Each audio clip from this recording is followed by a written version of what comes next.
Well, our national debt, the total of annual budget deficits, is reaching a new milestone, topping $22 trillion for the first time in our nation's history.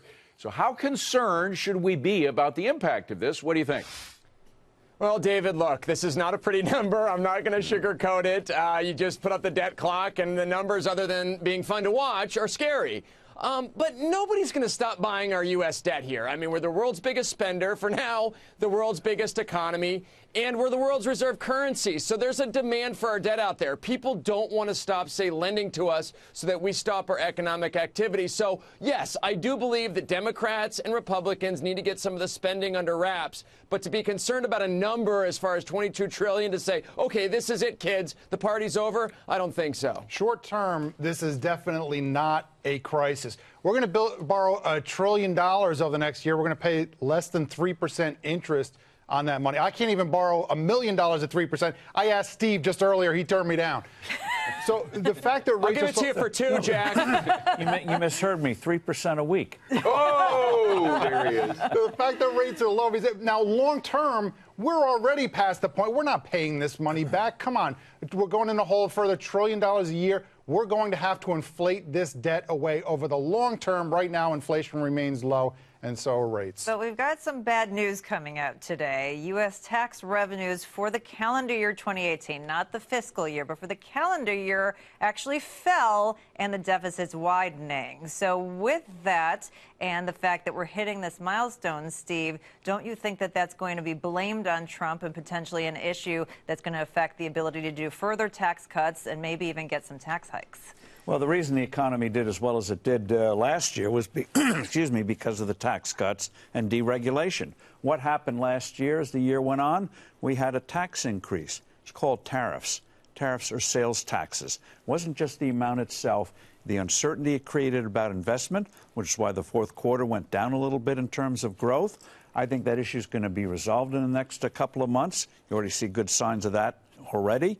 When these trade issues are out of the way, you're going to see investment, you're going to see growth resume its way again, and the revenues go up. And by the way, even if the government doesn't get as much money, I say, so what? It's the welfare of the American people that counts. If people's salaries are going up, opportunities are going up, Washington, tighten your belt. I keep hearing these tax cuts are going to pay for themselves. I'll believe it when I see it, but I'll tell you one thing for sure. If you want to get some kind of multiplier effect in the economy where this money makes money, you put more money in the hands of the poor. The poor spend everything they get their hands on. It's almost the definition of being poor. That money multiplies throughout the economy. These tax cuts were too tilted to the rich, and that's why you're not getting the big multiplier effects.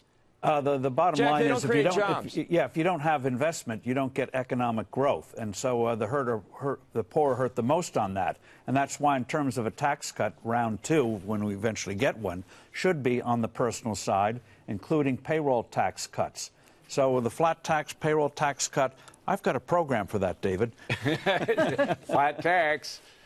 Go ahead, Jack. You need high wealthy individuals, high corporations to create jobs and have job training too. I mean, that's the other thing too that helps lift up the poor is that these corporations put the jobs out. They have job training that helps them. The other thing too is the tax cuts can be paid for, but you have to have regulation rollback. You have to have a business environment that they want to operate in. You can't do this. Hey, you didn't bill that type of thing, and then they don't want to open up their business because they're afraid to because of the government intervention. We're doing well on jobs. Unemployment is at historic lows. What we are not doing well at all is the unbelievably wide gap between the haves and the have-nots. It's wide and getting wider. We ought to do something about it. Let's go back to the debt for a second here, guys, and talk about the interest that we're paying. We're in a very low interest rate environment. We're already paying something like $500 billion in interest on the national debt. That's for stuff that we've already bought before. In 9 years, it's projected to be $1 trillion. We can't afford to do that. We're spending more on that potentially than we're spending on our military. That has to be brought under control because that's not where we want our tax dollars to go. And raising taxes is not the way you're going to solve it. You're just going to get what Europe has and what Japan has done and what Greece has done.